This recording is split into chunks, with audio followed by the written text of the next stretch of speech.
Здравствуйте, дорогие зрители и подписчики моего канала. Вы просили, я вернулся. И теперь у нас появилась на канале новая рубрика, которая будет называться «Тайны растений». Здесь мы, друзья, с вами будем обозревать различные травы, готовить мази, делать чаи. И все это вы увидите наглядно вместе со мной. И первое, что мы с вами сделаем, это мы сделаем чай из чабреца. Сейчас я включу чайник. Мы с вами заварим сам чабрец. Чтобы чайник, друзья, не шумел, сейчас он закипит, и мы продолжим с вами разговор. Итак, друзья, наш чайник вскипел. Теперь давайте приготовим чай из чабреца. У меня, кстати, есть два варианта, как его приготовить. Ну и по ходу приготовки я вам расскажу, чем полезен чабрец, где его применяют, какими свойствами полезными обладает он. Итак, у меня есть такая штука, специально для заварки различных трав. Один вариант мы используем через нее, а второй вариант мы будем использовать такие есть пакетики специальные для заварки чаев. Насыпем сюда, ну и посмотрим, какой вариант лучше, кому как нравится. Насыпаем буквально чуть-чуть, много не нужно. Ну, где-то чайная ложечка. Можно еще чуть-чуть добавить. Ну вот, я думаю, столько будет достаточно. Сейчас мы нальем кипяток сюда и зальем его внутрь. Это у нас будет первый вариант.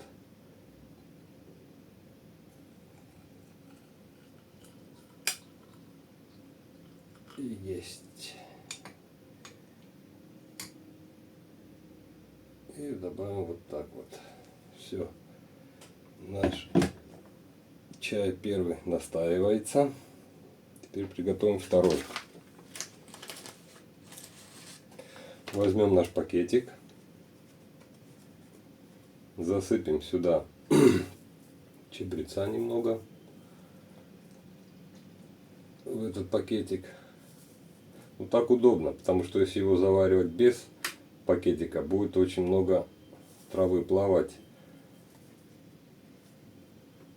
в стакане, и это будет не совсем удобно и приятно пить. Поэтому будем использовать вот такие вот средства для трав. Ну, сейчас еще чуть-чуть добавим. Все, я думаю, достаточно. Вот такой вот пакетик у нас с вами получился.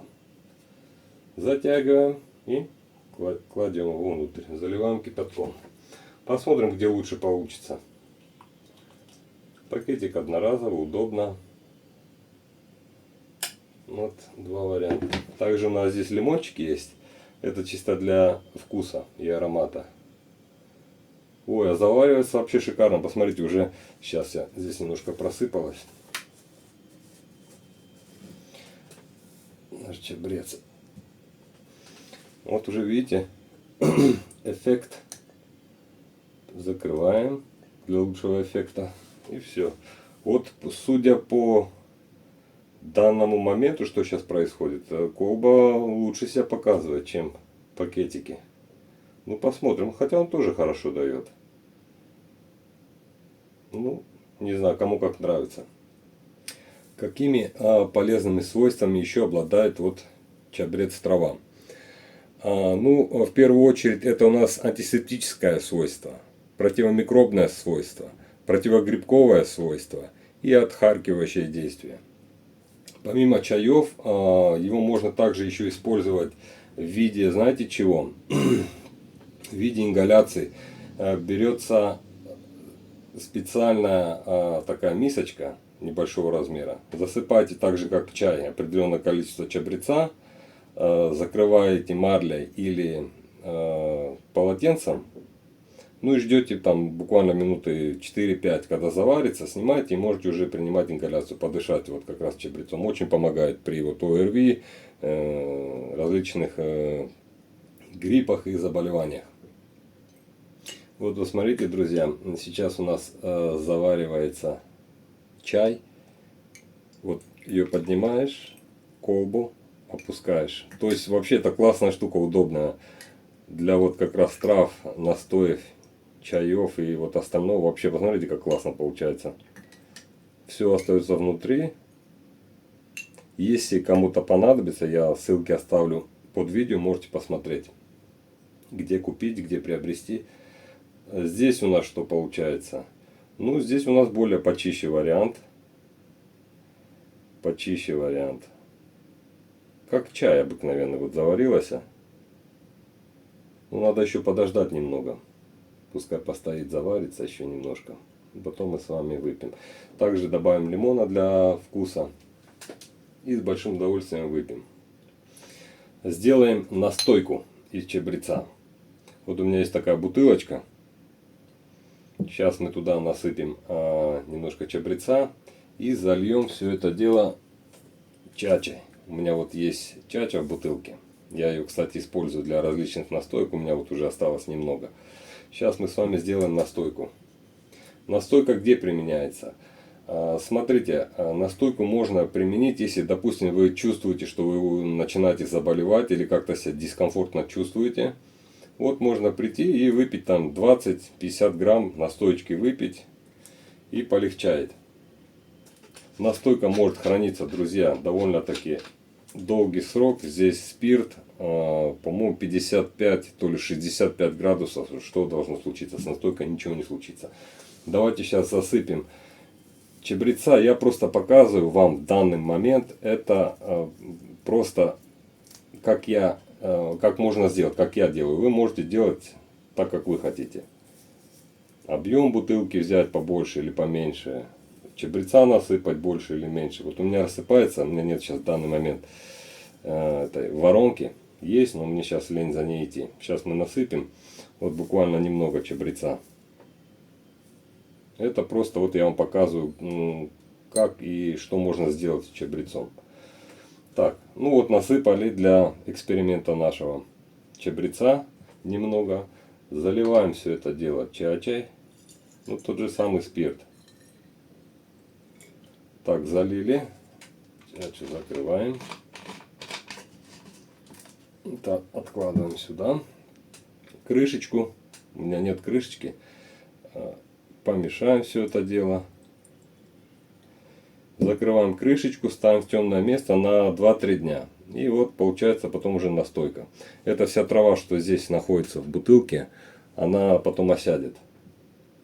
Ну как осядет, можете через, допустим, неделю взять и профильтровать ее. Вот, допустим, через такие же пакетики можно это сделать, фильтрацию провести. Если вам, допустим, мешает эта трава плавающая. Но она сядет, не будет потом уже мешать. Все, вот она уже начала, вот смотрите, уже цвет начала принимать вот такой вот желтоватый. Уже начинает отдавать свои полезные вещества.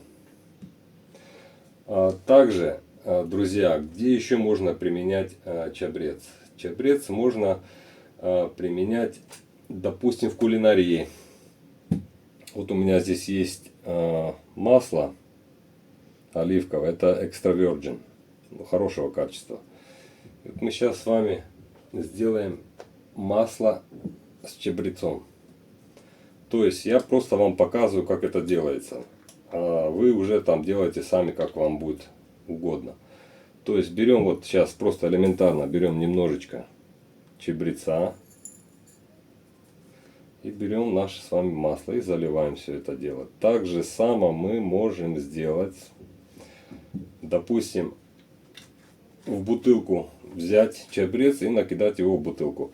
То есть накидывайте количество, ну, столько, сколько вы считаете нужным. Потому что чабрец, она сама по себе не агрессивная трава. И, допустим, если вы много положите, ничего от этого не поменяется. И вот такой вот у нас будет с вами кулинарный вариант приготовления. То есть масло, помимо того, что оно само уже хорошего качества, имеет такой специфический вкус оливок, оно еще даст со временем вот запах чабреца. А он пахнет, кстати, очень интересно. Чабрец такой запах имеет. Ну, его практически определить сразу можно. Тот, кто знает, сразу поймет, что это чабрец. Я еще раз повторяю, покажу вот здесь наверху, справа или слева, покажу, как он вообще выглядит, чабрец, чтобы вы видели, те, кто не знает. Возможно, есть еще варианты. Есть, я вот, допустим, что еще можно применить помимо масла, настойки, чая. Так, а давайте мы сейчас с вами, мне кажется, будет достаточно, уже минут 5 настоялось. Сейчас мы это положим вот сюда и добавим с вами немножечко лимона. Ну вот так вот. Сейчас, во. Смотрите, что у нас получилось. Шикарно. Теперь по вкусу. Класс. Вообще супер. Вкус такой, знаете, лесной, такой насыщенный. Лимон дал свою кислинку. Ну, это просто как тонизирующий напиток у нас с вами получился домашний. Очень вкусная штука. Особенно зимой, вот холодные времена, периоды времени, пить. После работы придешь, вот так вот сядешь, выпьешь чашечку и отдыхаешь. О, очень вкусно. Хотелось бы еще добавить по поводу чабреца. Собирал я его, друзья, этот чабрец в прошлом году, в конце лета. Собрал я его, наверное, ну где-то около килограмма, наверное, да, больше мне не нужно было. Это именно горный, настоящий чабрец, вот в горах растет. Он, в принципе, вообще во всех регионах мира растет, но, ну, конечно, за исключением там холодных регионов или каких-то пустынных регионах, а так он растет везде. По поводу сушки я бы еще что хотел сказать. Сушатся все травы, вот если вы занимаетесь травами и для дома, для себя делаете травы, сушите их, то травы сушить на прямых солнечных лучах нельзя, потому что они потеряют свои эфирные масла, и вся сила, которой обладают травы, солнце заберет. То есть нужно выбирать специальный участок, допустим, под навес, чтобы прямых лучей солнца не было, но было тепло. Раскладывайте траву, нарезаете ее, раскладываете ее, и потом в течение дня переворачивайте несколько раз, как вы хотите. И так можно просушить. Вот этот чабрец у меня неделю сушился. Очень, кстати, хорошо вот он просушился. Срезал я его приблизительно где-то в середине, да, то есть вместе с соцветия, лепестки, все вот так вот срезал. Не под корень, а в середине. И вот так вот сушите все травы. Абсолютно все травы сушатся не на солнце, а в тени. Ну и потом он у меня хранится, есть такая баночка стеклянная, на этой стеклянной, я потом покажу вам, да, стеклянная такая есть прорезиненная крышка, закрываешь ее и все, то есть оно там именно идеально. Только вот ставьте в темное место. У меня есть специальное место для трав, где эти все травы стоят, и там вот у меня тоже чабрец лежит. И вот можно использовать несколько лет, там 2-3 года использовать. Но если его держать в открытом состоянии, вот как сейчас, то он долго, конечно же, не продержится. Там через несколько месяцев он уже потеряет все свои сильные качества. Поэтому нужно обязательно закрывать плотно, чтобы туда воздух не попадал. И свет тоже не попадал. Ну и периодически, друзья, смотрите там, если у вас много трав, смотрите, чтобы сырость не попала, да, в банки, иначе придется это все уже выкинуть потом. Вот у нас с вами второй вариант чая. Кстати, тоже хорошо заварился. Тоже отлично заварился. Даже будет почище. Но эта штука мне очень понравилась. То есть она, если эти пакетики одноразовые, то эта штучка многоразовая. Вот и рекомендую, классная штука. Дома обязательно пригодится. Да тот же самый черный или зеленый чай заваривать, просто класс. Потому что удобно чем? Тем, что, допустим, многие не любят травяный чай, а готовить полную вот эту чайницу травы смысла нету. Сам себе вот насыпал, приготовил, выпил. И не переводится ничего, и лишнее не делается. Друзья, вот такая вот у нас с вами небольшая рубрика получилась. Если вам понравилось, подписывайтесь на канал, ставьте лайки, пишите комментарии. Где, как вы используете чабрец. Может быть, я где-то что-то пропустил, не досказал, не высказал. Также напишите в комментариях, на что бы вы хотели увидеть обзор следующий. Ну и спасибо за обзор. Всем удачи и пока-пока. До новых встреч.